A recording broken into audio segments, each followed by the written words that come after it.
Bonjour et bienvenue sur la parenthèse d'un trio. Nous sommes toujours dans la série Danser par vie.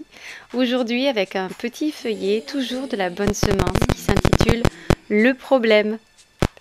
Nous allons partager dans un premier temps, comme toujours, un verset ensemble. Celui-ci se trouve dans 1 Jean, chapitre 1, versets 8 et 9.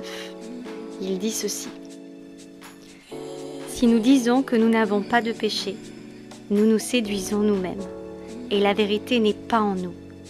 Si nous confessons nos péchés, Dieu est fidèle et juste pour nous pardonner nos péchés. Le titre de ce petit feuillet était à l'origine « Tout le problème est là ». Mais pour une question de place, je l'ai résumé par « le problème », puisque de toute façon, c'est réellement le problème. Aujourd'hui, nous allons parler ensemble de François. François, il est honnête, il est sérieux, travailleur. C'est un bon mari, un bon père de famille, un bon voisin même et un bon collègue. Il ne fait de mal à personne. Il est même très serviable. Tout le monde l'estime. Il peut penser en lui-même « je n'ai rien à me reprocher, et si quelqu'un mérite bien le paradis, c'est moi ». Mais que dit Jésus? Je ne suis pas venu appeler des justes, mais des pécheurs à la repentance. Vous pouvez le trouver dans le livre de Luc, chapitre 5, verset 32.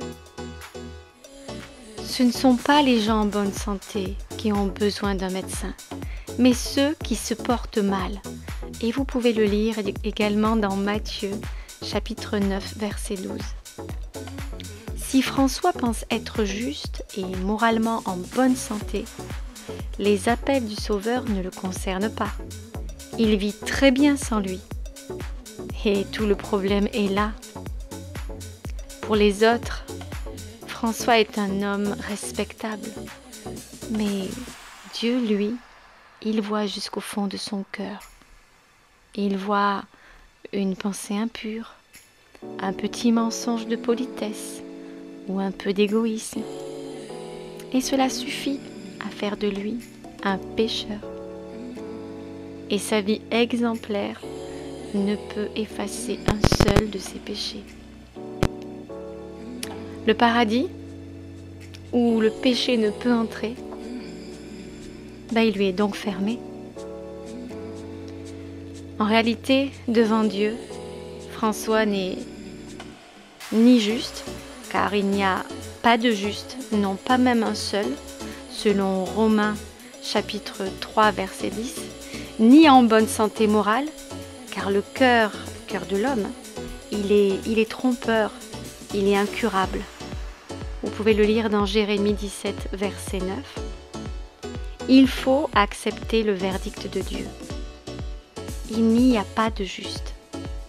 Et reconnaître aussi son grand amour.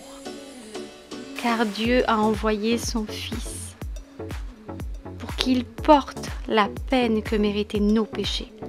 La preuve en est le sang de Christ qui a coulé à la croix pour nous purifier de tout péché. C'est écrit dans 1 Jean chapitre 1 verset 7. Et à ce prix, oui, à ce prix seulement, celui qui croit en lui peut être juste devant Dieu. Voilà, ce feuillet est terminé. Je vous remercie d'avoir passé ce court instant avec moi. Je vous souhaite un excellent mercredi. À bientôt.